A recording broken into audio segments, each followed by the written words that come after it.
Hello everyone. Good morning, America. Isang magandang umaga, nakagigising ko lang.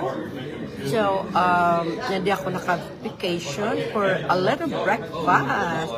No, medyo maingay dito ngayon kasi may mga kasabayan akong mga kumakain. Yan. So, ayaw ko nakadiktorbo sa kanila.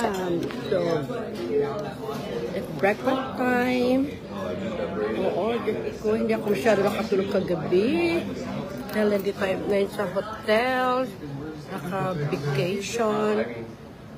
Vacation by myself kasi yung family ko hindi nakasama dahil may work yung isa kong anak, so it's hard. Ayun. Ano ba yun? So, kamustahan lang, of course. Yesterday, nandito tayo sa Castro Valley, California. Samahan niyo muna ako sa aking pag-breakfast. Ang breakfast na yun is egg. Liquid with a little burger. Na I try to pick yung hindi. Hi LJ! Kamusta ka LJ? I miss you. Kailan tayo magkita LJ? Matagal na hindi na nagkikita.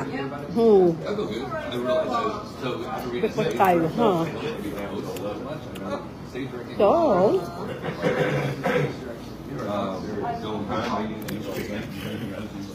let's look at the LJ. Anong balita dyan, LJ? Ganyan pag kagigising mo lang. Kailan ba yun? Ano Super Bowl, LJ? Today ba yun? Yan, mga kaibigan. Yung marami mga tao sa paligid kami. Yan.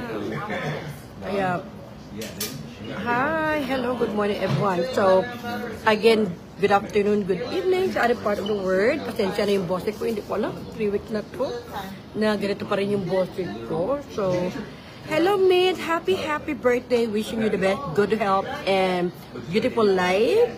Kung saan ngayon, alam ko matutulog ka na. Wini-wish ko yung happiness mo at marating mo pa lahat ng mga gusto mong matupad sa buhay. Kasi yung mga blessing. So, itong ito yung place na to. Medyo maliit lang to siyang hotel. Hindi, maliit lang yung kainan. Kaya pa nagsalita ka, naririnig ka nila. You know? Kaya, hindi ako masyado nakatulog ko gabi. Paano ko mapatong sa lang, ha? Wala ko matulog. Yun, kamustahan lang tayo. So, I'm proud. So, ito yung t-shirt ko na San Francisco, California. Nandito tayo ngayon sa Castro Valley, California, like an hour yata away from my tirahan namin. Nag-attend na ako ng wedding yesterday sa anak ng best friend ko. At hindi na kami na umuwi kasi supposedly whole family kami mag-hotel ang usapan. So nagkataon na yung anak ko ng isa hindi pa dumating. So hindi sila makakompleto So they end up na hindi na sila natuloy. Ako na lang. At sayang kasi nakabayad na kami sa hotel. So, ako na lang. Kaya ako nag-isa dito. So, ngayon, ang gagawin ko, kasi this is my first time coming here in Castro Valley, mamasyal ako. Maghanap ako ng simbahan. Kasi, naniniwala talaga ako na yung unang simbahan na puntahan mo for the first time, i-bless ka rin Lord. Since Sunday ngayon, so, maganda yung experience na yan. At kahapon, nakapasyal din ako sa kasi yung area ko na sa anak ko ngayon is look like parang downtown area na dito. So, let's see what they have. Pero alam mo dito yung sa sorry. Sa tabi, nakita ko dun sa kabila. You know, may swimming pool sa renovation. At saan para may golf land sa dyan o. Diba? Yun ang highway. Kasi kayo. Yan. So, yan. So, simple lang to siyang hotel, puro nakaka-enjoy. At saka puro mga ibang lahi kasama ko. So, parang ako lang yata yung Asian dito na. Kaya pag magsalita ako, syempre, marinig. Hi Brenda! Kamusta na Brenda? Ngayon, kayo naman ang matutulog. So, ilang oras yung tulog? Parang 4 na oras lang. O alam mo yun, meron akong good news. Kung nalala nyo na ikwento ko na nawala yung cellphone ko. Guess what? So, dahil sa insurance ko, binigyan ako ng isang cellphone. Nang dumating yung isang cellphone ko, nakita ko yung isang cellphone, So, end up nagkaroon ako ng tatlong cellphone, dalawang iPhone 16 Pro, at saka itong isang ginagamit ko, at saka yung dalawa na iwan ko pa sa hotel room. Sabi ko parang nagdoble yung cellphone ko. So that good kasi, uwi ko ng Pilipinas, oh my God. Tapos sabi ko, uwi ako ng Pilipinas pala. Sorry. Basta pag uwi ko, may bibigyan ako noon, kaya deserve niya yun. So, sa mga matutulog pa lang, hopefully magandang pagtulog niyo. At saka sa magagandang Brenda Garcia, ang bait-bait na kaibigan, si Mid Ubaldo. Kaya I'm so blessed, nakilala ko yung mga tunay na kaibigan, kahit sa social media lang. Diba? Alam naman natin, Year of the Snake, maraming mga ahas, diba? Ngayon, kung napanood niyo yung chikahan at chismis na nangyari sa Pelmore, di ba, na akala ni Andy Ingridman na best friend ng asawa niya yun. Tapos nagkaroon pa sila ng matching tattoo ng girl, ng 2 to 4. Ibig sabihin, today, tomorrow, and forever. Pero, yun pala, parang inahas siya. Kaya very important talaga sa buhay na either asawa mo, pamilya mo, kaibigan mo, how important your trust to each other. Yun talaga ang pinaka-mahalaga. Pasensya na kayo ha, kasi maingay dito. Ang dadaldal ng mga katabi ko, they keep on talking a lot. Kaya hindi na kayo magtaka kung maingay dito. Hindi ko alam kung ano. So may mga kasama sila ako yung solo date. Kaya ganon. Sa buhay talaga maraming nangyayari. Pero ang pinakamahalaga is, naging totoo ka sa sarili mo, na hindi ikaw yung dahilan ng ahasan, di ba? Ganyan rin yun, sa kaibigan, sa anong grupo, may ganyan. So guys, ingat kayo sa pagtulog nyo, and of course, I want to make a shout out again to Brenda, at saka kay Med, na dyan sa other country. And of course, make a shout out din kay J. Bautista and to LJ. LJ, alam ko na sa San Francisco, California ka lang. Hopefully someday, magkita tayo uli LJ, na-meet na kita. So guys, ingat kayo dyan and wishing you the best and good health and more blessing. At laging isipin na maraming tao sa buhay natin nawawala, but the most important, meron pa rin taong totoo nagmamahal sa atin sa araw-araw, either yung pamilya natin o tunay nating kaibigan. At kung meron kang tunay na kaibigan, mahigit pa yan sa kayamanan. Kasi pag may tunay ka kaibigan, kahit anong mangyari, handa kanyang damayan, handa kanyang suportahan, lalo pa rin hindigan kanya kahit titiraan ka, nandiyan pa rin sa para sa iyo. Kaya I'm so blessed na nandoon yung mga kaibigan na kagaya ni Brenda Garcia, hindi lang sila maganda, at ni Med Ubaldo o si Ate Edna, mababait sila na lahat nagtutulungan. Yes, totoo yun. Yun ang dapat, yung friendship forever, di ba? Sabi nga nila yung today, tomorrow, forever, sana maging applicable sa buhay natin yon. Kasi maganda yung ramdaman mo yung meron kang tunay na kaibigan.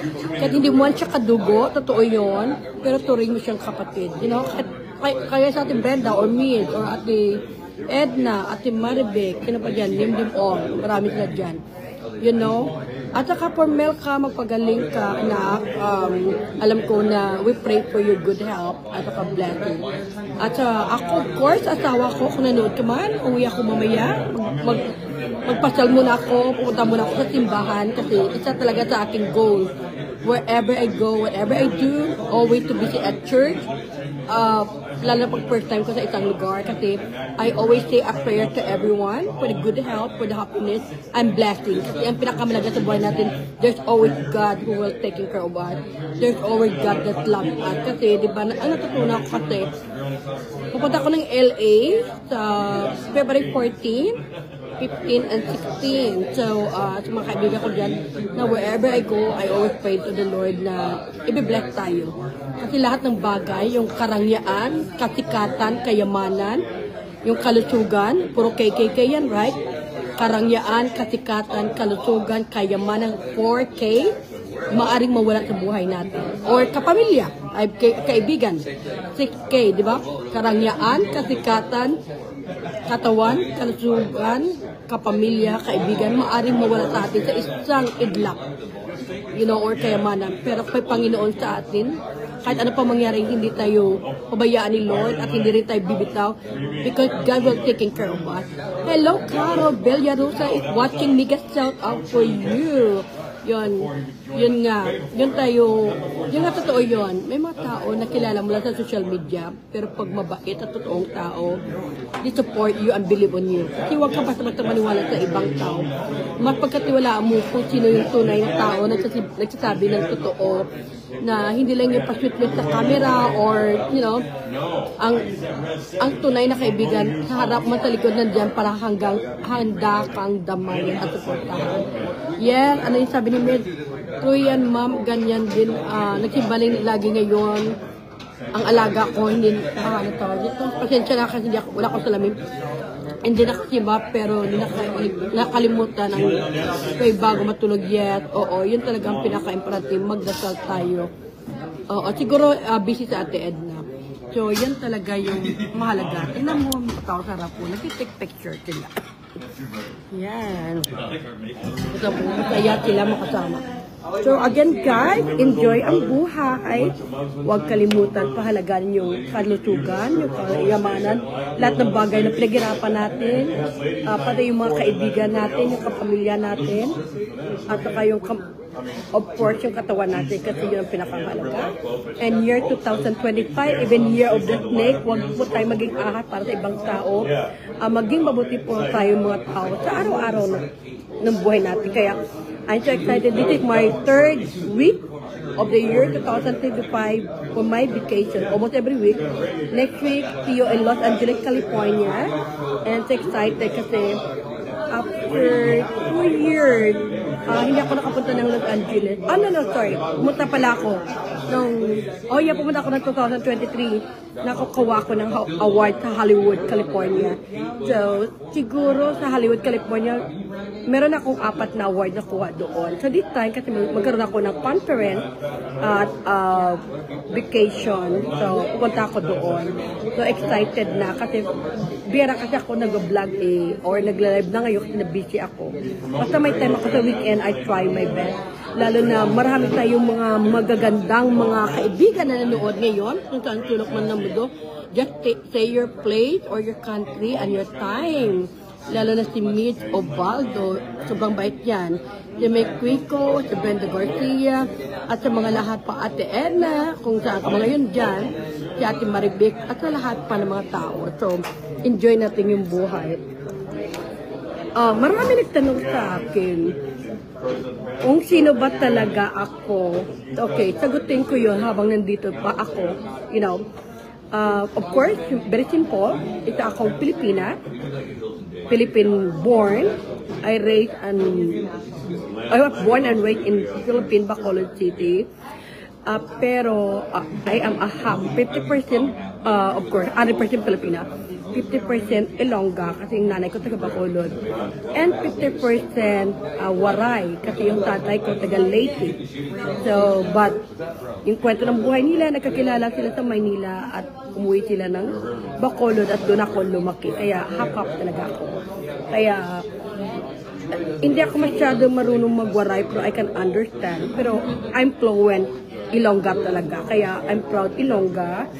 At may nagtanong din sa akin, paano ako naging connected kay Miriam Defensor Santiago? Ang connection ko sa kanya kasi nung tumatakbo siya bilang president ng panahon na yun, ako sa naging campaign manager niya. Kaya yun sasagutin ko. Tapos isa pang tanong, parang Q&A ha, di ba? Paano ako nakapunta ng Amerika? Okay, isa ito sa pinakamagandang love story. 1999, November, namatay yung lola ko. November 1999, namatay yung lola ko. Nasa Maynila ako nagtatrabaho sa hospital. Umuwi ako ng Bacolod. Tapos, umuwi ako ng Bacolod, nag-ring yung telepono namin. So far, meron kami telepono sa bahay that time. Wala pang mga, I'm not sure kung may cellphone at time. Alam ko may phone. So, nung dumating ako ng bahay, sinagot ko yung phone. At nung sumagot ako, ang tumatawag sa akin, yung pinsan ko na nandito sa San Jose, California, si Ate Gina, pero ngayon sa Pilipinas ito. Sabi niya, meron daw gusto akong kilalanin at maging pen pal or phone pal. Ang sagot ko sa kanya, paano po ako nakilala ng tao na yun kasi hindi ko naman nakita. ang sabi niya nakarating daw yung picture ko sa San Jose, California. To make a story short, sabi niya meron daw tatawag sa akin. So that is November 1999. After that, wala na. Bumalik ako ng Maynila. And then in January 2000, bumalik ako ng Bacolod. For good. Ayaw ko no. Kasi I work in Manila for 5 years. Doon po ako tumira. February 14, next week, maging 25 years. So, February 14, 2000, may tumawag sa akin sa telepono. For the first time, narinig ko yung boses niya and that is my husband, Randy. Kumbaga, gusto niya akong kilalanin. That's how everything started. Sabi niya, excited siya makilala ko in person at gusto niya puntahan ako sa Pilipinas pag may time siya. At totoo talaga. And first thing na ginawa niya, sabi niya kung ako para sa kanya mag-ipon siya ng pera. Every month from February 14, 2000, every month pinapadalhan niya ako ng pera every 2 weeks para aming kasal on the following year of 2001. So ngayon, I'm so thankful. Kaya 25 years anniversary na may nasa ako, February 14 year 2000, nang una kami nagkakilala over the phone. And the following year of March 2001, umuwi siya ng Pilipinas. To make a story short, April 2001, kinasal kami. So this is our 24 years na sa wedding anniversary this year. And 25 years na magkakilala. Yun talaga, yung paano ko nakilala ng asawa ko. And then, hanggang nakapunta na ako ng Amerika, supposedly 2002, 2001, kaya nagkaroon ng 9/11. Kaya hindi natuloy, na-hold yung mga document namin, saka mga visa namin. Kaya nakapunta ako ng 2003. Kaya nandito ako sa US for almost 23 years na. Kaya yun ang kwento ko. So next time naman, and thank you so much sa mga nakikinig, sa mga nagtatanong. So feel free kang magtanong sa akin. Tapos yung parapol natin, ituloy na natin yan sa pag nasa LA na ako. Okay? Ay, hello Jim Flowers! Because shout out, yan, yun si Jim Flower. Kung kailangan yun maganda, mga bulaklak, flower shop, or manabukay, anything connected to gifts or regalo. I'm sure taga-diet talaga siya. Siya yung ano nyo, lapitan nyo aside na affordable. Maganda pa yung produkto niya, high quality talaga. I can tell kasi marami na kami na-order sa kanya doon para sa isang beneficiary na tinulungan namin. Dito muna tayo sa labas kasi gusto ko makaano ng vitamin D from the sunlight. And samahan nyo ako habang nandito ako sa labas. Yan, ito yung sasakyan natin. So this is the place where I stay for tonight. Yesterday, sa hotel. Samahan nyo ako. Let's go walk with me.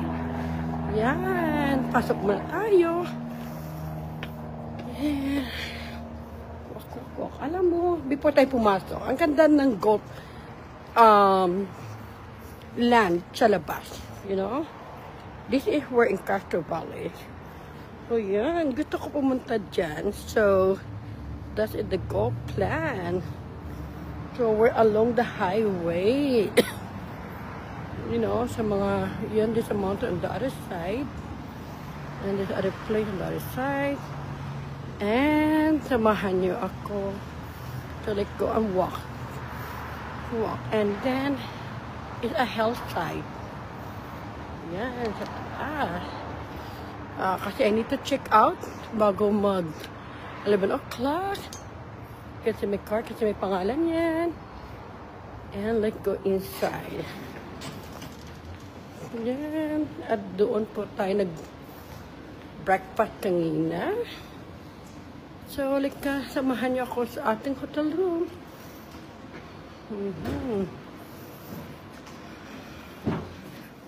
Verse number 2. Yan, so, ay, nakapagod nag-walking tayo sa labas kasi gusto ko ma-experience yung vitamin D. Siyempre, malamig dito. Gusto ko mainitan yung katawan. Kasi diba, sa buhay, kailangan mo mag-exercise at least 30 minutes a day. So, walking is one of those. At depende kung ano pong gusto mo sa walking mo. So, dito lang yung room natin. Right? Sorry. Yes, yun ang damit ko. Yan, ang ganda ng malaki siya. Very big. And this is the toilet.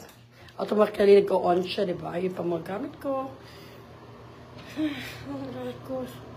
Good patience. Malaki siya. So big. Yan, I like that.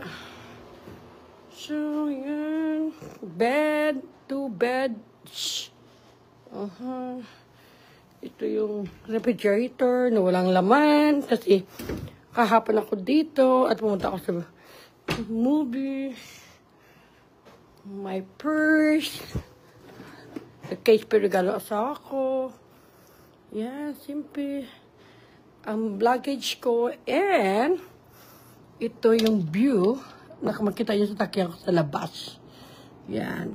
So, in life, kailangan mo magbakasyon at mag-enjoy. And it's my third vacation of the year 2025. And enjoy pa ako kasi next week sa LA naman tayo. So, enjoy life. At saka maganda talaga yung mga pinaghirapan mo, inalagaan mo. I know, nagkakasakit ako dahil sa grabing weather dito. At nagkaroon ako ng ear infection.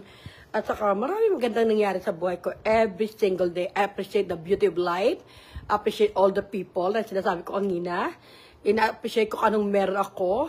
Kasi, at saka, of course, I keep continue sharing the blessing of God din sa mga tao. Kaya, ini-enjoy ko lang yung buhay. Kasi, life is too short. You know, ganyan. Ang ganda. Napakalinis dito sa hotel na yun. Lalo na I'm by myself. Yan. So, dyan ako natulog kagabi. And looking for the view here. Ang sasakyan ko nandyan. So, yan. So, this is Acacia Valley, California.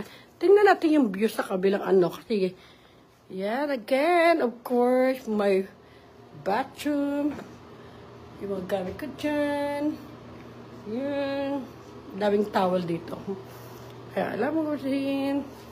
At tingnan natin yung ano dito, yung mga damit ko.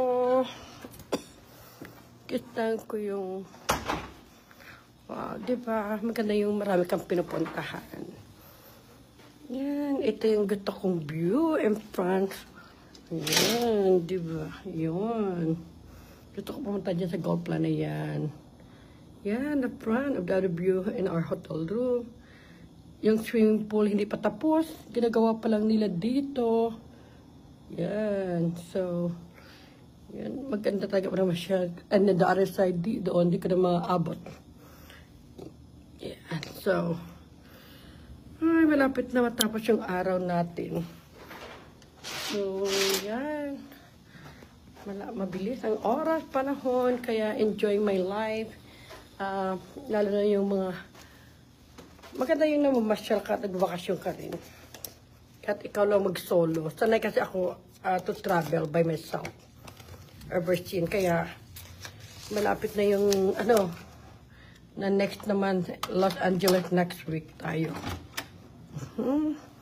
So, balik na tayo sa ating hotel room. Kapag i-ready nating luggage, mga gamit ko. Kasi uwi na ako, pero pupunta muna ako sa church dito at mamasyal. At wherever I go, palagi ko bit-bit yung mga goals ko, mga diary ko. Palagi yan goals. Makita mo, agenda for 2025, di ba? Yun. And of course, my favorite drink. Sana ka pumunta, bit-bit ko tong carrot juice ko kasi meron akong kidney failures. Kailangan ko minom ito ng at least 1 bottle every day. You know, yun ang iniinom ko to stay healthy. Okay, guys. And then, naka-charge yung isa kong phone dyan. Okay. It's already 10:19 here. So, kailangan mag-check ako para hulog. Check ko po, nahulog. Oh. Kailangan mag-check out ako before 12 o'clock. Kaya, maligo muna tayo. Again, thank you so much. I love you all. And see you next time. At mabuhay!